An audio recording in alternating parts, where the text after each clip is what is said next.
ಚಂದನ ಐಕಾಲ ಮಠಕ್ಕೆ ಕರ್ಕೊಂಡಂತೆ ಈ ಎಡ್ಡ ವಿದ್ಯಾಭ್ಯಾಸನ ಕಲ್ತದೆ ಇರಿದ್ದ ದಿನ ಇಡೀ ಬರ್ತಲ್ಲ ಮಗಳೇ ಮಗಳೇ ಒಟ್ಟಿ ಪ್ರಾಯಕ್ಕೆ ಬತ್ತಿನಂಚಿನ ಪೊಣ್ಣನೇ ಇಲ್ಲದ ಜೀವನ ಎದ್ದು ಕಷ್ಟ ಮಾಡಿದೆ ಸತ್ಯವೇ ಗೊತ್ತಿತ್ತು ನಾ ವಿಚಾರ ಒಂಜಿ ಪೊಣ್ಣನ ಇಲ್ಲದ ಜೀವನದ ಒಂಜೆ ಗೆಂಡನ ಗೈಟ್ ಬಸದಿಪ್ಪನಲ್ಲ ಒಂಜೆ ಅವು ರಡ್ಡಲ ಕಷ್ಟದ ಕೆಲಸನೇ ಈ ಪೊರ್ತುಗೂ ಆಲೋಚನೆ ಮಾಡ್ಕೊಡಾಯೇ ಯಾನು ಮಗಳೇ ಇಚ್ಚಿತ್ತಿನ ಸಮಯಡೆ ನಿಕ್ ಒಂಜಿ ಎಡ್ಡೆ ಆನನ ನಾಡ್ದು ಮದುವೆ ಮಂತು ಕೊರಡು ಬಂಡದು ಎನ್ನೆದಿದ್ದ ಮಗಳೇ ಆಂಡ ನೆಕ್ ದುಂಬಿತ್ತನ ವಿಚಾರ ಒಂಜಿ ನೀನಾಡು ಪನಡು ಎನ್ನ ಸಂಗಡಿನ ಮಗೆ ಆಯ್ನಾಯಿ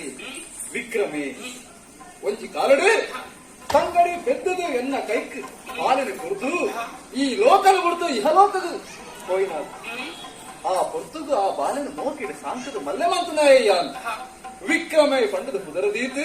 ನೀಗ್ಲನ ಒಟ್ಟಿಗೆ ಗುತ್ತಿನ ಮಟ್ಟ ತಿಳ್ಕಡ್ಕೊಂಡಾಯ ವಿದ್ಯಾಭ್ಯಾಸನ ಪಡೆಯುವಂತೆ ಇರಿತ ದಿನದ ಆಯಲಾಯ್ ಮೂಲೆ ಉಂದೆ ಪತ್ತೆಂಚಿನ ಆಯಗೆ ದಳವಾಯಿ ಪಟ್ಟಣ ಕೊಡ್ತು ಮುಟ್ಪದಾರ್ಥ ದಳವಾಯಿ ಮಂತ ಅಂಚನೆ ಆಯಗೆ ಒಂಜಿ ಭಾಷೆಲ್ಲ ಕೊಡ್ತೆ ಮಗಲು ಎನ್ನ ಮಗಲಾಯಿನ ಚಂದನನು ನಿಕ್ಕೆ ಕೊಡ್ತು ಮದುವೆ ಮಾಂತ ಕೊರತೆ ಮಂಡತು ಆ ಪಾತ್ರನ ಒರಿಪೋಡ ಆಯ್ನ ಎನ್ನ ಕರ್ತವ್ಯಪ್ಪ ನೀನಡ ಈ ಪಾತ್ರನೇ ಅಂದ್ರೆ ಮನಂದೆ ತಪ್ಪು ಮಾಡ್ತೇವೆ ಆಂಡ ಈ ಪೊರ್ತುಗ ಯಾನೆಯೊಳಗೆ ಏನಂತಿಲ್ಲ ಮಗನೇ ಎನ್ನ ನಿರ್ಧಾರಕ್ಕೆ ಈ ಎದುರು ಪಾತ್ರ ಮಗಳೇ